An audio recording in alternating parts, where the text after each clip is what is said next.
this video, we're going to update our shopping cart model for our e-commerce app with Django and Python. Hey guys, John Alder here from Codemy.com, and a few videos ago, we updated our shopping cart to empty out whenever we place an order. So you place an order, the shopping cart goes to 0, but we didn't do the same thing for the model. And you might remember when we're logged into the website, the database saves a copy of the shopping cart for each user. So we forgot to empty that out when we place an order. Just forgot about it. So that's what we're going to do in this video. So let's head over to our code. I'm using the Sublime Text Editor and the Get Bash terminal as always. And as always, you can find a link to the code in the pinned comment section below, as well as a link to the playlist with all the other videos in this Django e-commerce series. So check that out if you haven't so far. And if you like this video, you want to see more like it, be sure to smash the like button below, subscribe to the channel, give me a thumbs up for the YouTube algorithm, and check out Codemy.com, where I have dozens of courses with thousands of videos to teach you to code.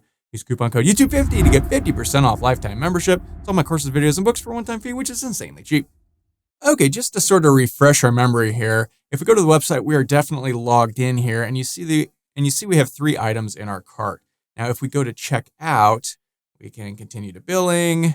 We can put in our credit card stuff. We haven't built that out yet. And if we click pay now, our cart goes to 0. But if we log out and log back in, our cart goes back to 3 because we forgot to empty that out. We emptied out the cart thing, the cookie that's saved on our website, that all gets emptied out, but the database part does not. And if you can't remember, if we go to localhost:8000 admin, go to the admin section and check our users, and we see our admin user.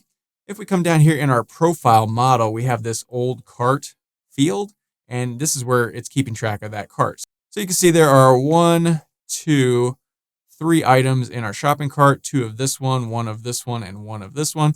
We need to essentially just delete this field whenever we check out, whenever we get through the billing section. So fair enough. So easy enough. We can do that. Let's head over to our code and let's go to our views.py file in our payment app here.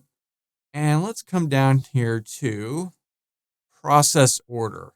So that is if we go to check out and then we continue on to billing, and we fill out this form and click this button, then the process order view fires. And if we come through here, if we kind of look through here, here is where we're creating an order. We're making sure the user is logged in, else they're not logged in. So we don't need to deal with all of this stuff because we don't care if they're not logged in. We're not saving the thing to the database. We only are saving it to the database or have saved it to the database if the user is logged in. So this is the section that we want. And if we come down here, we can see here is where we're deleting from our cart, right? We did this, I don't know, 4 or 5 videos ago. So here, let's also delete cart from database. Maybe we'll say old cart field, whatever, just so we can sort of remember. So the first thing we need to do is get the user because we need to look up their profile, right? So let's create a variable. I'm just going to call it current_user. And let's set that equal to a profile dot objects. And we want to filter by something. Well, we want the user __ ID to equal whatever our logged in user ID is. And that's just request.user.id. Now, this profile model is in our store app, right?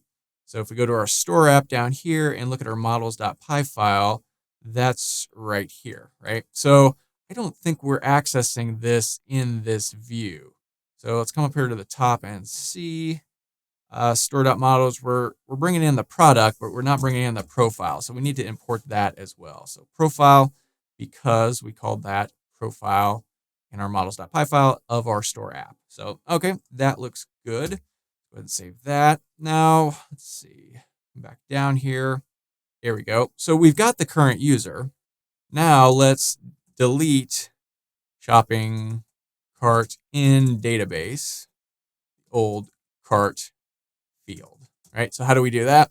Well, we know what user it is. It's the current_user, and we can just update whatever we want because we've already filtered by it and stuck it all in there. What do we want to update? Well, we want to update that old _cart. And we want to set it equal to just nothing. So we can just kind of put some question marks with nothing in the middle, right? So let's see. Let's go ahead and save this. Make sure this old cart is what you called this field down here, right? And it can be blank. It could be null. So we're fine there. We called it old cart. And that should do the trick. So let's go ahead and save that. Head back over here and let me come back here. And here's our old cart right now. If I refresh this page, it's still in there. It's still listed here. But now, if we go to this last section of the checkout thing and enter in some fake credit card stuff, click pay now. It says order placed. Our cart is 0. Now, the real test is if we refresh this page, is this missing? Yep, sure enough, it's gone. We can make sure, just in case, we can log out and log back in. So log in as admin. And sure enough, our cart is still 0. If we refresh here, it's still nothing. And we're good to go. So I just totally forgot to do that back when we emptied out the cookie-driven shopping cart, right? So, Some of you guys pointed out in the comments a few days ago, hey, we forgot to do that. I'm like, oh, yeah, we did. So pretty simple. But really, the only tricky thing is just filtering by request.user ID. Because remember, our models.py here with our profile, we have a user that is a one-to-one field. So we're associating that already with our regular Django user authentication user model thing, right? So, okay, that's all there is to it. So that's all for this video. If you liked it, be sure to smash the like button below, subscribe to the channel, give me a thumbs up for the YouTube algorithm, and check out Codemy.com where you can use coupon code YouTube50 to get 50% off lifetime membership. So that's access to all my courses, over 60 courses, thousands of videos, and the PDFs of all my best-selling coding books. Join over 200,000 students learning to code just like you. My name is John Elder from Codemy.com, and I'll see you in the next video.